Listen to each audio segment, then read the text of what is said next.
మన దగ్గర customs clearances ఇవన్నీ కూడా మనం వాళ్ళకి ట్రాన్స్‌షిప్‌మెంట్ ఫెసిలిటీ ఇచ్చామనమాట. అంటే మన దగ్గర అవి క్లియర్ అయ్యి మన దగ్గర నుంచి మళ్ళీ రోడ్డు మార్గం ద్వారా గానీ, రైలు మార్గం ద్వారా గానీ, లేదా సీ మార్గం ద్వారా గానీ, లేదా మీకు తెలిసి నేపాల్‌కి, భూటాన్‌కి అయితే సీ యాక్సెస్ లేదు కాబట్టి ట్రక్స్ ద్వారా గానీ ఇలా వెళ్తాయి. ఇప్పుడు బంగ్లాదేశ్‌కి మనం అది ఆపేసాం. ఎందుకు ఆపేసాం? రీసెంట్‌గా Bangladesh chief adviser to the interim government Mohammad Yunus చైనాకి వెళ్ళినప్పుడు చాలా విపరీతమైన వ్యాఖ్యలు చేశారు. బంగ్లాదేశ్ అంట ఇండియన్ ఓషన్‌కి గార్డియన్ అంట. ఇండియన్ నార్త్ ఈస్ట్ ఈశాన్య రాష్ట్రాలు కంప్లీట్గా ల్యాండ్ లాక్డ్ అంట. ఇలాంటి కామెంట్స్ అన్నీ చేశారనమాట.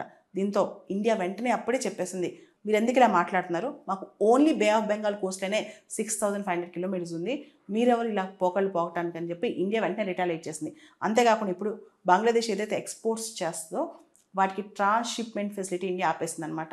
ఇండియా చెప్పిన రీజన్ ఏంటంటే లాజిస్టిక్ డిలేస్ అవుతున్నాయి, కంజెషన్ ఎక్కువైపోతుంది, హయ్యర్ కాస్ట్ ఎక్కువైపోతున్నాయి, మాకు హిడెన్ కాస్ట్స్, దాంతో బ్యాక్లాగ్స్ ఎక్కువైపోతున్నాయి, కాబట్టి మీకు ఇలా ఇవ్వలేమని చెప్పి ఒక నోటిఫికేషన్ ఇచ్చింది. ఏప్రిల్ 8, 2025 నుంచి ఈ నోటిఫికేషన్ అనేది అమల్లోకి వస్తుందని చెప్పి.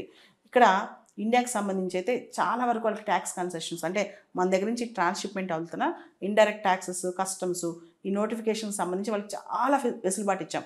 ఇప్పుడు ఆ వెసులుబాటు మొత్తం కంప్లీట్గా ఆపేసాం అనమాట.